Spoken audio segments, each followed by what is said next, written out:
दिल से सभी दोस्तों का हमारे YouTube चैनल पर स्वागत है। दोस्तों, अगर आपको ये लव स्टोरी पसंद आती है तो प्लीज कमेंट बॉक्स में हार्ट भेजें। चलिए आज की कहानी शुरू करते हैं। शहर की सुबह की भागदौड़ में नंबर 47 बस एक सरकारी संस्थान की तरह चल रही थी। उसकी चीखती हुई ब्रेक और घिसे हुए सीटों की बदबू भी रोज के सफर का हिस्सा थे। बस का कंडक्टर राजेश, उम्र 55 वर्ष, अपनी पूरी मौजूदगी के साथ अपना काम कर रहा था।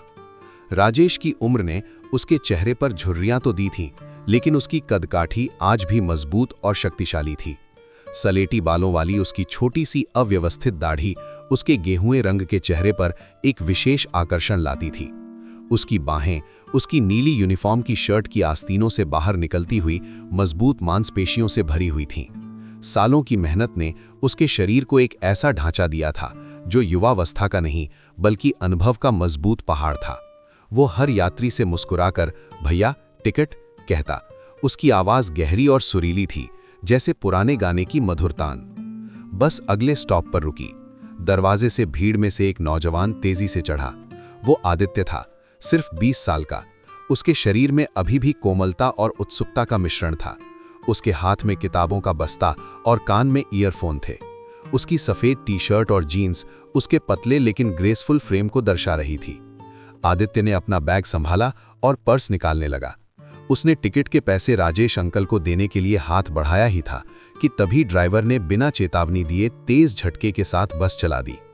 आदित्य का संतुलन पूरी तरह बिगड़ गया। वो हवा में लड़खड़ाया और सीधे राजेश अंकल की तरफ गिरा।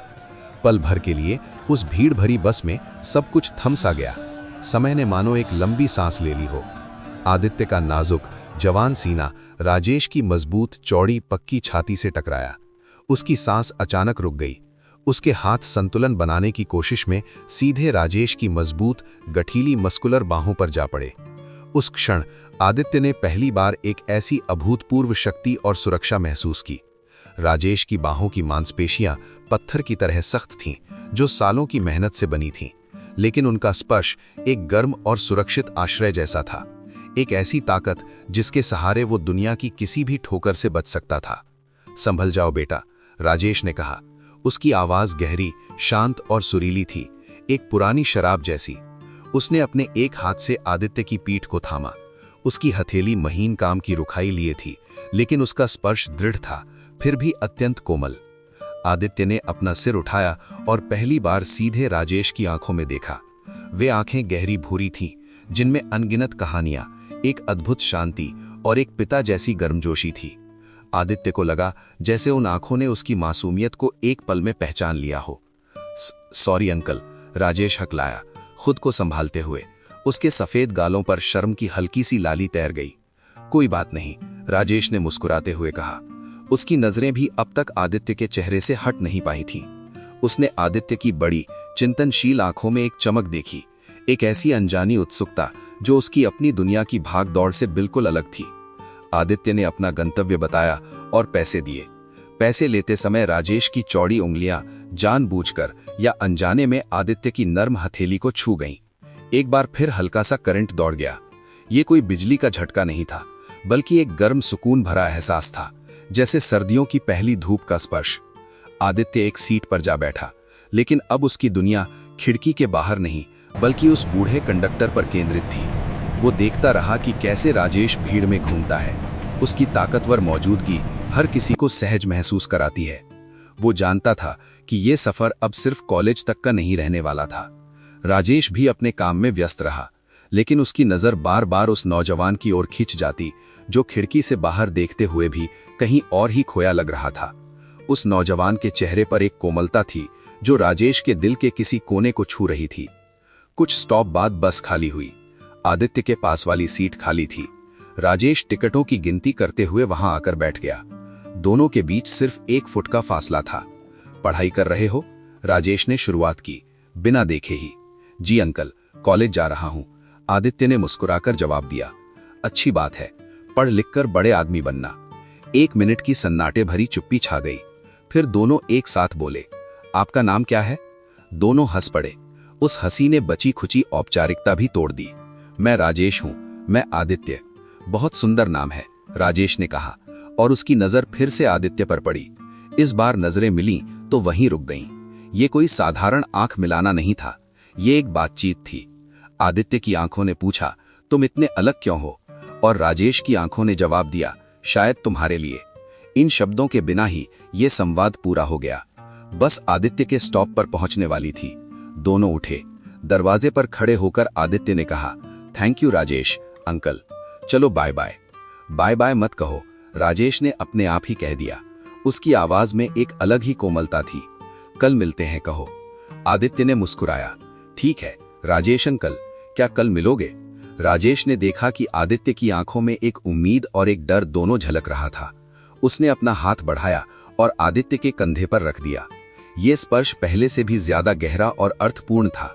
ये एक वादा था, एक इजाजत थी, एक शुरुआत थी। जरूर मिलेंगे आदित्य, राजेश ने कहा। उसकी आंखों में एक चमक थी जो सालों बाद लौटी थी।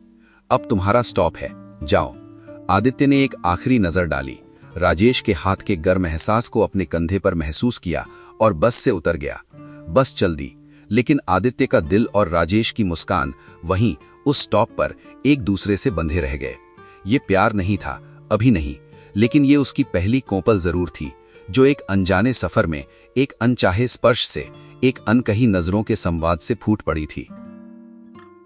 अगले दिन सुबह की वही भीड़, वही शोर, लेकिन आदित्य के दिल में एक अलग सी उत्सुकता थी।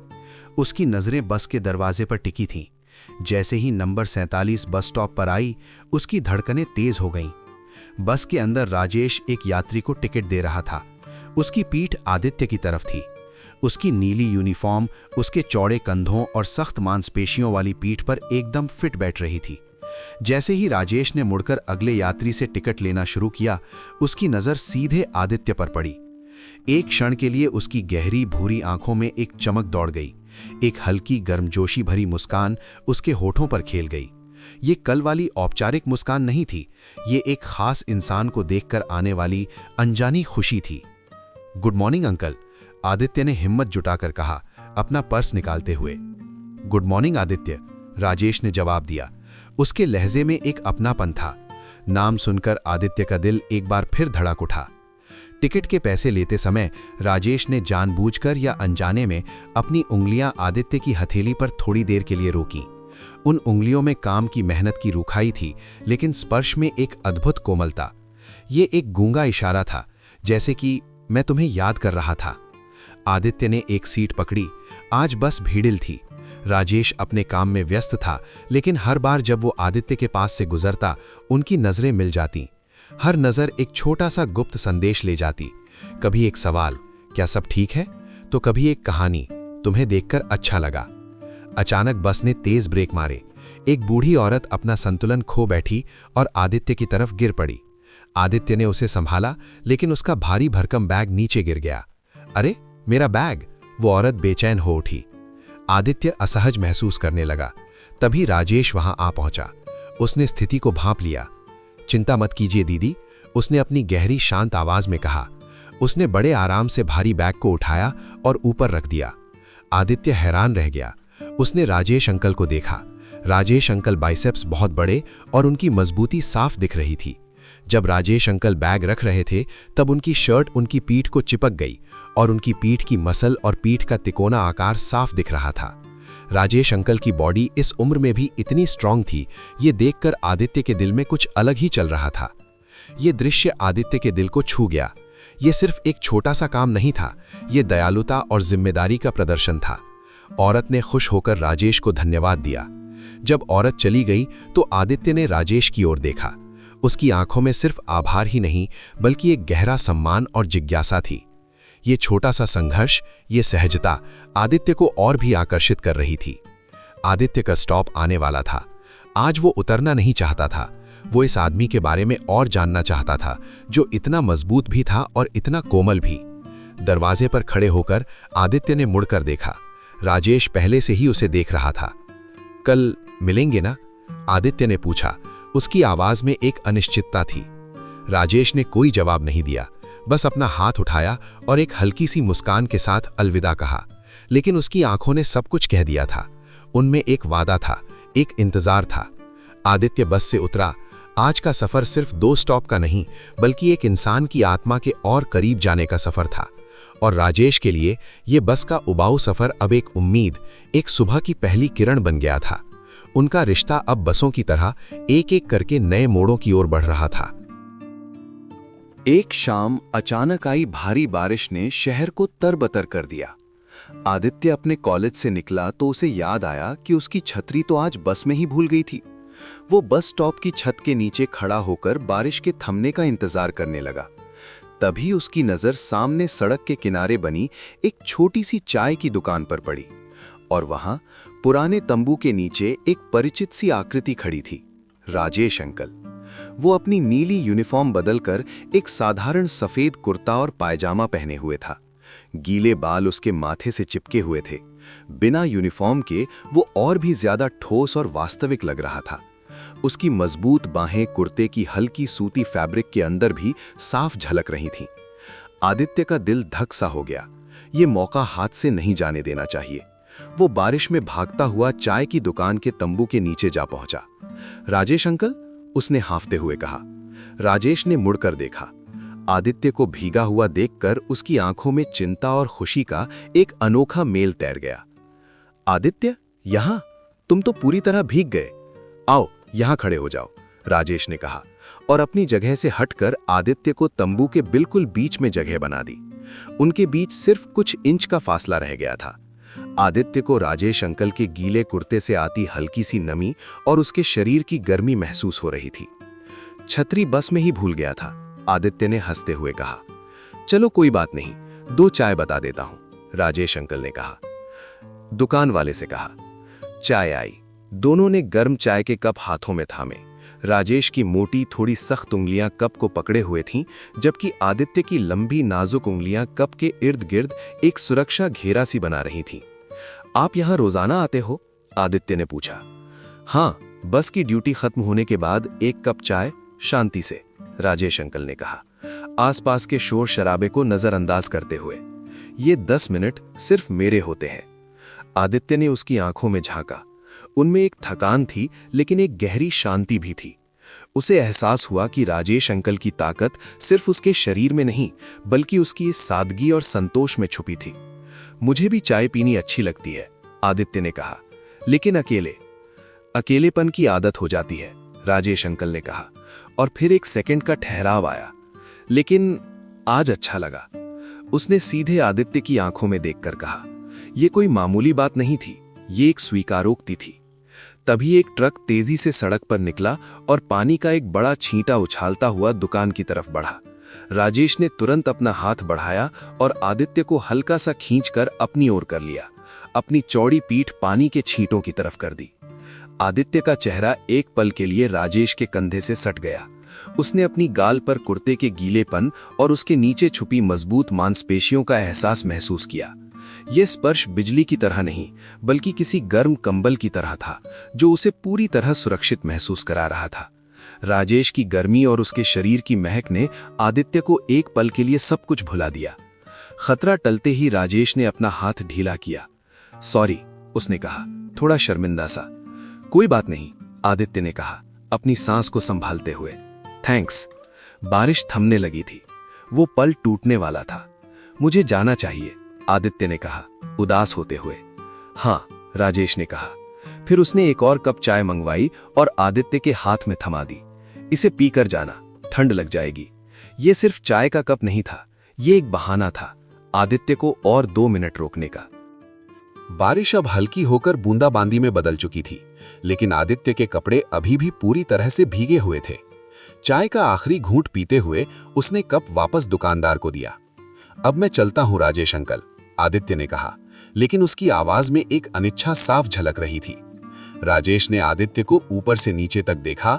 उसके बाल पानी की धाराओं से चिपके हुए, सफेद टी शर्ट जो अब पारदर्शी हो चुकी थी और उसके पतले सीने के ढांचे को उजागर कर रही थी, जीन्स जो उसकी टांगों से चिपकी हुई थी। उसकी आंखों में चिंता की एक गहरी रेखा उभर आई। इस हालत में तुम कहीं नहीं जा सकते आदित्य, राजेश ने दृढ़ता से कहा। उसकी आवाज में एक नया संरक्षण भरा स्वर था। तुम्हें ठंड लग जाएगी। नहीं अंकल, सच में कोई बात नहीं, मैं घर पहुंच जाऊंगा। लेकिन उसके शरीर ने एक अनैच्छिक सिहरन के साथ उसे झुठला दिया। राजेश ने अपना हाथ बढ़ाया और आदित्य की बाह को छुआ। उसकी उंगलियों का स्पर्श गर्म था, लेकिन आदित्य की स्किन ठंडी और रूखी थी। देखो, तुम्हारी स्किन ठंडी है। मेरा घर यहां से बस 5 मिनट की दूरी पर है। आओ, यहां कपड़े बदल लो। नहीं, मैं आपको परेशान नहीं करना चाहता।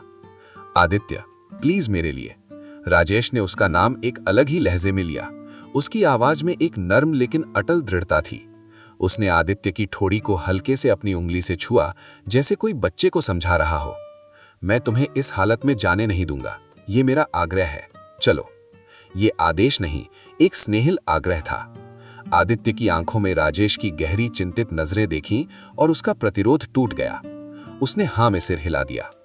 राजेश के चेहरे पर एक राहत भरी मुस्कान खिल उठी। उसने तंबू के कोने से अपनी पुरानी सी काली छतरी उठाई और आदित्य के सिर पर छतरी तान दी, भले ही उसके अपने कंधे बारिश में भीगने के लिए खुले रह गए। 10 मिनट की चुप्पी भरी सैर के बाद वे 2 मंजिला पुराने मकानों की एक कतार में मुड़े, जहां राजेश ने पहले मकान की ग्राउंड फ्लोर वाली एक बेहद साधारण सी दरवाजे की चाबी खोली। अंदर का कमरा छोटा था, लेकिन बेहद साफ सुथरा। एक साधारण सा बिस्तर एक कोने में, एक छोटी सी मेज और 2 कुर्सियां, एक अलमारी और एक छोटा सा किचन कोना। दीवार पर एक पुरानी घड़ी टिक टिक कर रही थी। पूरे कमरे में एक हल्की सी लकड़ी और साबुन की महक थी। यही मेरा छोटा सा आशियाना है, राजेश ने कहा, थोड़ा शर्मिंदा सा। तुम यहां आराम से बैठो, मैं तुम्हारे लिए कुछ सूखे कपड़े निकालता हूं। आदित्य दरवाजे के पास ही खड़ा रहा। उसके जूतों से पानी की बूंदें फर्श पर गिर रही थीं। उसे अचानक एहसास हुआ कि वो राजेश के सबसे निजी स्थान में था। ये उसकी दुनिया का केंद्र था। राजेश अलमारी की तरफ मुड़ा। उसके कुर्ते के पीछे का भाग, जो अभी भी थोड़ा गीला था, उसकी चौड़ी पीठ और सकरी मकर के ढांचे को स्पष्ट रूप से उभार रहा था। उसकी बाजुओं की मांसपेशियां कपड़े के नीचे से साफ झलक रही थीं। आदित्य का दिल धक सा हो गया। ये मौका हाथ से नहीं जाने देना चाहिए। मेरे कपड़े तुम्हें बड़े लगेंगे, राजेश ने कहा। कहते हुए उसने एक साफ सफेद कुर्ता और एक लुंगी निकाली। लेकिन कम से कम सूखे तो हैं। उसने कपड़े आदित्य की तरफ बढ़ाए, लेकिन जैसे ही आदित्य ने कपड़े लेने के लिए हाथ बढ़ाया, राजेश की नजर फिर से आदित्य के भीगे हुए शरीर पर पड़ी। उसकी टी-शर्ट के पारदर्शी होने से उसके पतले सीने के नीचे की पसलियां और उसके चपटे पेट का ढांचा साफ दिख रहा था। राजेश का गला सूख गया। उसने आंखें नीची कर लीं। तुम यहां बदल लो, मैं किचन में हूं। थैंक्स अंकल, आदित्य ने फुसफुसाया। राजेश किचन की तरफ बढ़ा, लेकिन वहां जाकर वो बस खड़ा रहा। उसका दिल जोर जोर से धड़क रहा था। उसने पीछे मुड़कर देखा तो आदित्य ने अपनी भीगी हुई टी-शर्ट उतारनी शुरू कर दी थी। कमरे की हल्की रोशनी में आदित्य का शरीर एक कोमल मूर्ति की तरह चमक रहा था। उसकी स्किन चिकनी और गोरी थी। पानी की बूंदें उसके कंधों से होते हुए उसकी पतली कमर की रेखाओं पर नाच रही थीं। उसके सीने पर बाल नहीं थे, बस एक कोमल चिकनापन था। उसकी बाहें पतली थीं, लेकिन युवा मांसपेशियों से भरी हुई। राजेश ने अपनी आंखें बंद कर लीं, लेकिन वो छवि उसकी पलकों के पीछे से गायब नहीं हुई। उसने खुद को समझाया कि वो सिर्फ चिंतित है, सिर्फ एक बुजुर्ग की तरह देखभाल कर रहा है। लेकिन उसके शरीर की गर्मी और दिल की धड़कन एक और कहानी कह रही थी। तभी आदित्य की आवाज आई, राजेश अंकल, ये लुंगी कैसे बांधते हैं? राजेश ने गहरी सांस ली। आओ, मैं समझाता हूं। वो वापस कमरे में आया। आदित्य ने कुर्ता तो पहन लिया था, जो उस पर बहुत बड़ा था और उसके कंधों से लटक रहा था, लेकिन लुंगी उसने अभी तक नहीं बांधी थी। वो उसे कमर के इर्द गिर्द लपेटे हुए था, लेकिन बांध नहीं पा रहा था। मैंने कभी लुंगी नहीं पहनी, आदित्य ने मुस्कुराते हुए कहा। उसके गालों पर शर्म की हल्की लाली थी। राजेश उसके पास गया। कोई बात नहीं, ये आसान है। वो आदित्य के सामने झुका। उसकी उंगलियां आदित्य की कमर के पास लुंगी के कपड़े को छू रही थीं। आदित्य की स्किन गर्म और नरम थी। राजेश के हाथ कांप रहे थे, लेकिन उसने खुद को संभाला। पहले इसे तुम्हारे शरीर के इर्द गिर्द कसकर लपेटो, राजेश ने कहा। उसकी आवाज थोड़ी भारी हो गई। उसने लुंगी को आदित्य की कमर के चारों ओर लपेटा, अपनी उंगलियों को हल्के से आदित्य की पीठ के निचले हिस्से पर रखा। आदित्य ने एक हल्की सी सिहरन महसूस की। राजेश के हाथों का स्पर्श गर्म और रूखा था, मेहनतकश हाथों का स्पर्श, लेकिन उसमें एक अद्भुत नमता थी। उसने अपनी आंखें बंद कर लीं। फिर इसे मोड़ो और अंदर डालो, ऐसे। राजेश ने कहा और उसकी उंगलियां आदित्य के पेट के निचले हिस्से से होते हुए लुंगी को अंदर की तरफ टक कर दी। उस पल आदित्य ने अपनी सांस रोक ली। राजेश का हाथ आदित्य के शरीर के बहुत करीब था। उसकी गर्म सांसें आदित्य के चेहरे को छू रही थीं।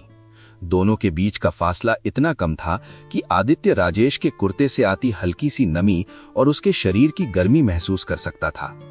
काम पूरा हो गया, लेकिन राजेश ने अपना हाथ नहीं हटाया। वो आदित्य की आंखों में देखता रहा, जो अब खुल चुकी थीं और एक गहरी अबूझ भावना से भरी हुई थीं। आदित्य, राजेश ने फुसफुसाया। उसकी आवाज एक गहरी गूंज की तरह थी। हाँ अंकल, आदित्य ने जवाब दिया। उसकी आवाज भी एक कंपकंपी लिए हुए थी। तुम ठंडे तो नहीं हो ना? राजेश ने पूछा। लेकिन यह सवाल सिर्फ एक बहाना था। उसका हाथ अब आदित्य की कमर पर था। उसकी उंगलियां हल्के से उसकी पीठ पर दब रही थीं। नहीं, अब नहीं, आदित्य ने कहा, और बिना सोचे समझे उसने अपना हाथ उठाया और राजेश के कंधे पर रख दिया। राजेश का कुर्ता भी थोड़ा गीला था और उसके नीचे की मजबूत गोल मांसपेशियां स्पष्ट महसूस हो रही थीं। यह स्पर्श एक तार की तरह था जिससे बिजली गुजरी। राजेश ने आंखें बंद कर लीं और उसने अपना दूसरा हाथ भी आदित्य की कमर पर रख दिया। उसे अपने करीब खींच लिया। अब उनके शरीर एक दूसरे से सट गए थे। आदित्य का पतला शरीर राजेश के मजबूत ठोस शरीर में समा सा गया। आदित्य का सिर राजेश के कंधे तक आता था। उसने अपना माथा राजेश के कंधे पर रख दिया। मुझे माफ कर देना, राजेश ने फुसफुसाया। उसकी आवाज में एक दर्द और लालसा का मिश्रण था। मुझे नहीं पता कि मैं क्या कर रहा हूं। माफ करने जैसा कुछ नहीं है, आदित्य ने कहा, और उसने अपनी बाहें राजेश की पीठ के चारों ओर लपेट दी। राजेश की पीठ चौड़ी और मजबूत थी। उसके कंधे की मांसपेशियां पत्थर की तरह सख्त लेकिन गर्म। राजेश ने एक गहरी सांस ली और फिर उसने आदित्य को और करीब खींच लिया। उसकी नाक आदित्य के गीले बालों में छिप गई। आदित्य के बालों से बारिश और शैम्पू की हल्की सी खुशबू आ रही थी। तुम बहुत खूबसूरत हो आदित्य, राजेश ने कहा। शब्द उसके होठों से अनायास निकल गए। बहुत नाजुक, बहुत कीमती। आदित्य ने अपना सिर उठाया और उनकी नजरें मिली। राजेश की आंखों में आदित्य ने एक ऐसी भावना देखी जो उसने पहले कभी नहीं देखी थी। एक गहरा आकर्षण, एक संरक्षण की भावना और एक ऐसी लालसा जो सालों से दबी हुई थी। राजेश ने हाथ उठाया और आदित्य के गाल को छुआ। उसकी उंगलियां हल्की और कांपती हुईं। मैं तुम्हें नुकसान नहीं पहुंचाना चाहता, तुम्हें डराना नहीं चाहता। मुझे डर नहीं लग रहा, आदित्य ने सच कहा। बिल्कुल नहीं। और फिर धीरे धीरे राजेश ने नीचे झुककर आदित्य के होठों को अपने होठों से छुआ। यह चुंबन कोमल था, शुरुआती, अनिश्चित। राजेश के होंठ सख्त थे लेकिन गर्म, और आदित्य के नरम होठों पर वे एक वादा थे, एक प्रश्न थे। आदित्य ने जवाब दिया, अपने होठों को राजेश के होठों पर दबाते हुए। वो चुंबन गहरा होता गया। राजेश के हाथ आदित्य की पीठ पर फैल गए, उसे अपने शरीर से दबाते हुए। आदित्य ने अपनी उंगलियों को राजेश के बालों में घुसा दिया, जो छोटे और रूखे थे। कुछ पल बाद वे अलग हुए। दोनों हाँफ रहे थे। राजेश का माथा आदित्य के माथे से टिका हुआ था। मुझे नहीं पता ये क्या है, मुझे नहीं पता ये सही है या गलत। बस इतना पता है कि जब से मैंने तुम्हें देखा है, मैं तुम्हारे बारे में सोचता रहता हूं। मैं भी, आदित्य ने फुसफुसाया, हर समय। राजेश ने आदित्य को देखा। उसके चेहरे पर चिंता की रेखाएं थीं। आदित्य, मैं तुमसे बहुत बड़ा हूं, 35 साल। मेरी उम्र में तुम्हारे जैसे लड़के मेरे बेटे हो सकते थे। प्यार की कोई उम्र नहीं होती अंकल, उम्र सिर्फ एक नंबर है, आदित्य ने कहा, और उसने राजेश का हाथ पकड़कर अपने होठों से छुआ। यहां इस पल में क्या इससे फर्क पड़ता है? राजेश ने आंखें बंद कर लीं और उसकी आंखों के कोने से आंसू की 2 बूंदें से फल गईं। तुम मुझे नया जीवन दे रहे हो आदित्य, एक ऐसी भावना जो मैं सोचता था मर चुकी है। वे फिर से गले मिले, इस बार बिना किसी हिचकिचाहट के। राजेश के हाथ आदित्य की पीठ पर थे, उसे सहलाते हुए, जबकि आदित्य का चेहरा राजेश के कंधे में छिपा हुआ था। आदित्य ने राजेश अंकल का गीला कुर्ता उतारा और वो और भी बेचैन हो गया। राजेश अंकल की बॉडी अब बहुत ही मजबूत लग रही थी। आदित्य ने राजेश अंकल को जोर से गले लगा लिया। उसके होठ धीरे धीरे गले से उतरकर राजेश अंकल के मजबूत सीने को चूम रहे थे। राजेश अंकल के हाथ आदित्य के बालों में घूम रहे थे। आदित्य राजेश अंकल के सीने को जोर जोर से दबाकर उनकी मजबूत ताकत देख रहा था। राजेश अंकल ने आदित्य को अपने मजबूत बाहों में बंद कर लिया और वे दोनों बेड पर लेट गए और एक दूसरे को मदहोश होकर प्यार करने लगे। लगभग दोनों 2 घंटे तक एक दूसरे में खो गए थे। बाहर बारिश बिल्कुल थम चुकी थी और शाम की सुनहरी रोशनी कमरे की खिड़की से अंदर आ रही थी। दोनों के शरीरों को एक सुनहरी आभा में नहला रही थी। समय रुक सा गया था। ये पल उनकी अपनी दुनिया थी, जहां कोई उम्र नहीं थी, कोई समाज नहीं था, सिर्फ 2 आत्माएं थीं जो एक दूसरे को ढूंढ रही थीं। तुम्हें घर जाना चाहिए, राजेश ने अंत में कहा, लेकिन उसने आदित्य को छोड़ा नहीं। हां, आदित्य ने कहा, लेकिन उसने भी अपनी पकड़ ढीली नहीं की। कल बस में मिलेंगे? राजेश ने पूछा। उसकी आवाज में एक अनिश्चितता थी। आदित्य ने पीछे हटकर उसकी आंखों में देखा। हां, हर रोज। राजेश ने मुस्कुराया और यह मुस्कान उसके पूरे चेहरे को रोशन कर गई। तब तक के लिए ये कपड़े तुम रख लो, मेरे पास और है। थैंक्स, आदित्य ने कहा और उसने एक बार फिर राजेश के होठों को छुआ, एक छोटा कोमल चुंबन। आज के लिए थैंक्स फॉर एवरीथिंग। जब आदित्य राजेश के घर से निकला तो उसके शरीर पर राजेश के बड़े कपड़े थे जो उस पर ढीले झूल रहे थे, लेकिन उसका दिल इतना भरा हुआ था कि वो फटने को था। और राजेश दरवाजे पर खड़ा होकर आदित्य को जाते देख रहा था, अपनी उंगलियों को अपने होठों पर रखे हुए, जहां अभी अभी आदित्य के होठों का स्पर्श था। एक सफर ने एक एहसास दिया था और अब वो एहसास एक नए सफर की शुरुआत बन चुका था। दोस्तों, कहानी पसंद आई हो तो कृपया एक लाइक जरूर दें और कमेंट बॉक्स में हार्ट 8 भेजें। इससे हमें आपके साथ और ऐसी ही खास कहानियां बांटने का प्रोत्साहन मिलता है। अगर आपने अभी तक सब्सक्राइब नहीं किया है तो सब्सक्राइब बटन और साथ में वाली घंटी आइकन को दबाना ना भूलें, ताकि आप इस हमारे सफर में हमारे साथ बने रहें। आपके प्यार और सपोर्ट के लिए दिल से शुक्रिया। अगली वीडियो तक के लिए जुड़े रहिए हमारे साथ। धन्यवाद।